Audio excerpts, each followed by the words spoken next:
Hello friends, आज हम topic पढ़ेंगे सम कमर्शियली इंपॉर्टेंट अल्कोहल्स। कुछ हम इंपॉर्टेंट अल्कोहल्स के बारे में जानेंगे। Methanol and ethanol are among the two commercially important alcohols. Methanol और इथेनॉल दो कमर्शियली इंपॉर्टेंट अल्कोहल्स हैं जिनको इंडस्ट्रीज़ के में यूज़ के लिए काफ़ी ज़्यादा क्वांटिटी में प्रोड्यूस किया जाता है। पहला है मिथेनॉल। मिथेनॉल CH3OH इसका फॉर्मूला है। इसको हम वुड स्पिरिट के नाम से भी जानते हैं।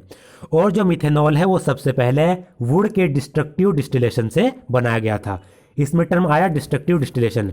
इसका मतलब होता है या फिर डिस्ट्रक्टिव डिस्टिलेशन वह प्रोसेस है जिसमें वुड को 450 टू 500 डिग्री सेल्सियस पर हीट किया जाता है एयर की अब्सेंस में, जिससे वुड डिकम्पोज हो जाती है। ये कहलाता है destructive distillation of would.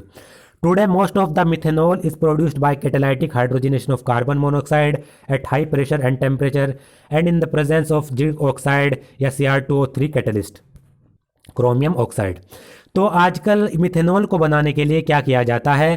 Carbon monoxide का कैटालाइटिक हाइड्रोजनेशन किया जाता है हाई प्रेशर और हाई टेम्परेचर पर, और इसमें कैटलिस्ट लिया जाता है जिंक ऑक्साइड और क्रोमियम ऑक्साइड ZnOCr2O3। ये कैटलिस्ट के रूप में लिया जाता है।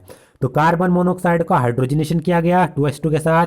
ये हमने यहाँ पर ZnOCr2O3 कैटलिस्ट लिया, और इसमें टेम्परेचर रखा जाता है लगभग 573 टू 673 केल्विन, और इसमें प्रेशर लिया जाता है 200 से 300 एटमॉस्फेयर, जिससे हमारा मिथेनॉल बन जाता है।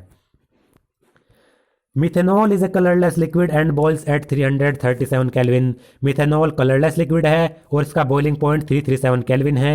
और मिथेनॉल हाईली पॉइजनस होता है, नेचर में हाईली पॉइजनस होता है, ये हमें याद रखना है।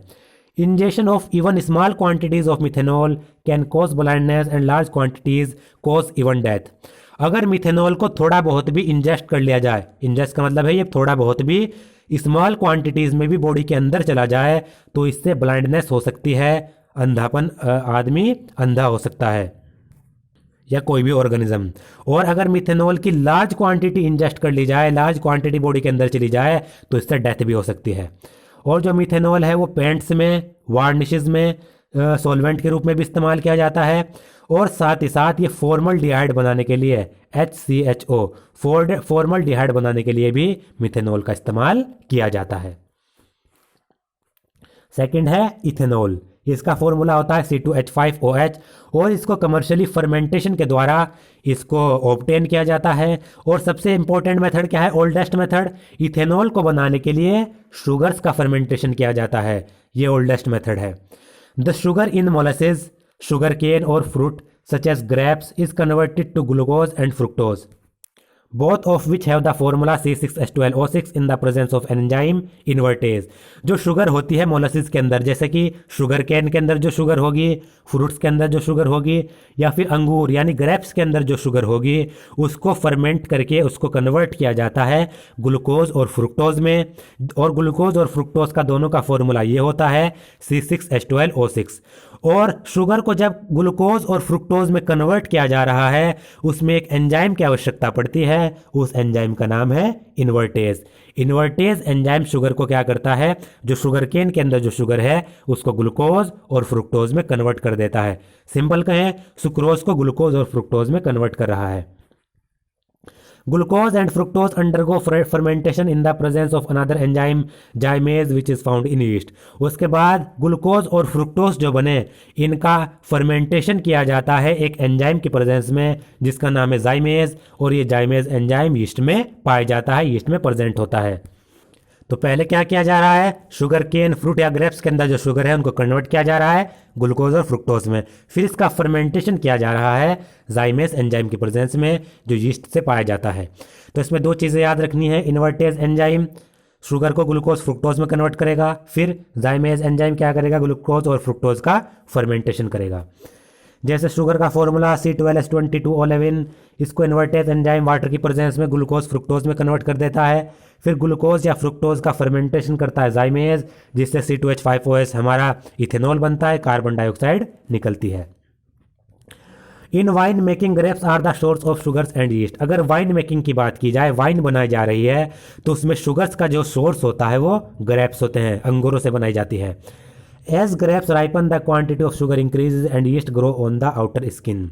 और यीस्ट भी ग्रेप से ही होता है, जैसे कि जैसे जैसे ग्रेप्स पकने लगता है तो उसमें शुगर की मात्रा बढ़ती चली जाती है और जो यीस्ट होते हैं वो शुगर ग्रेप्स की जो आउटर स्किन है उन पर ग्रो करने लगते हैं।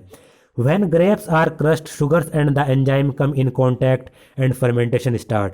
और उसके बाद जब ग्रेप्स को क्रस्ट किया जाता है यानी ग्रेप्स को पीसा जाता है तो जो शुगर और एंजाइम ग्रेप्स में मौजूद हैं, शुगर ग्रेप्स के अंदर, एंजाइम यानी यीस्ट उसके बाहर। यीस्ट में क्या होता है, जाइमेज एंजाइम उससे मिलता है। तो शुगर और एंजाइम आपस में कांटेक्ट में आते हैं, फर्मेंटेशन स्टार्ट हो जाता है, वाइन बन जाती है। Fermentation take place in anaerobic condition that is in the absence of air. और जो फर्मेंटेशन प्रोसेस है ये एनएरोबिक कंडीशन में होता है। एनारोबिक का मतलब एयर की अब्सेंस में। Carbon dioxide is release during fermentation. और फर्मेंटेशन प्रोसेस के दौरान कार्बन डाइऑक्साइड गैस रिलीज होती है।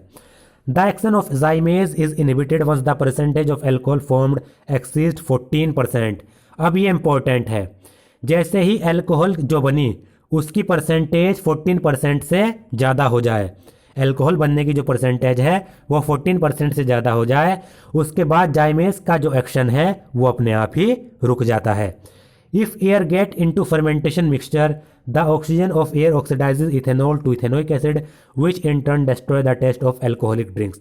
साथ ही साथ अगर जो फर्मेंटेशन करने के बाद जो फर्मेंटेशन मिक्सचर आ रहा है उसमें एयर क्या हो जाए, उसमें वो एयर की प्रेजेंस में आ जाए। फर्मेंटेशन तो एयर की अब्सेंस में किया जा रहा है ना, अगर उसमें एयर की प्रेजेंस हो जाए तो क्या होता है, ऑक्सीजन इथेनॉल को इथेनोइक एसिड में कन्वर्ट कर देती है ऑक्सीडाइज करके। अब इथेनॉल से इथेनोइक एसिड बन गया तो उससे क्या होता है, इस एल्कोहलिक ड्रिंक का जो टेस्ट है वो बिल्कुल ख़राब हो जाता है। इथेनॉल एक कलरलेस लिक्विड है जिसका बॉइलिंग पॉइंट 351 केल्विन है और ये पेंट इंडस्ट्री में सॉल्वेंट के रूप में इस्तेमाल किया जाता है। साथ ही साथ बहुत सारे ऐसे कार्बन कंपाउंड्स होते हैं जिनको बनाने में इथेनॉल का इस्तेमाल किया जाता है। और जो कमर्शियल अल्कोहल है इंडस्ट्रीज़ में जो बनाया जाता है कमर्शियली, वो उस अल्कोहल को क्या किया जाता है, ड्रिंकिंग के लिए अनफिट किया जाता है। यानी उसका अगर कमर्शियली जो अल्कोहल बना रहे हैं उसको ड्रिंकिंग के लिए अनफिट बनाया जाता है जिससे उसको पी ना सकें। अब ड्रिंकिंग के लिए अनफिट बनाने के लिए उसमें क्या करते हैं, उसमें थोड़ा सा कॉपर सल्फेट मिक्स कर देते हैं जिससे उसमें कलर आ जाता है कॉपर सल्फेट गिरने के कारण। और साथ ही साथ उसमें थोड़ी क्वांटिटी में पायरिडीन ऐड कर देते हैं। पायरिडीन का फ़ायदा क्या होता है, उसकी जो खुशबू है मतलब स्मेल है वो क्या हो जाती है, बदबूदार हो जाती है, फॉल स्मेल हो जाती है। अब इसमें हमने दो चीज़ें पढ़ी, कमर्शियली अल्कोहल को ड्रिंकिंग के लिए अनफिट बनाया जाता है दो चीज़ें मिलाकर, कॉपर सल्फेट मिलाकर जो इसको कलर देता है, पायरिडीन मिलाकर जो इसकी स्मेल को फॉल कर देती है, बदबूदार कर देती है। इस मेथड को हम कहते हैं डीनेचुरेशन ऑफ अल्कोहल। अल्कोहल को ड्रिंकिंग के लिए अनफिट बनाना डीनेचुरेशन कहलाता है। Nowadays large quantity of ethanol are obtained by hydration of ethene. आजकल लार्ज क्वांटिटी में इथेनॉल को बनाने के लिए इथीन का हाइड्रेशन किया जाता है।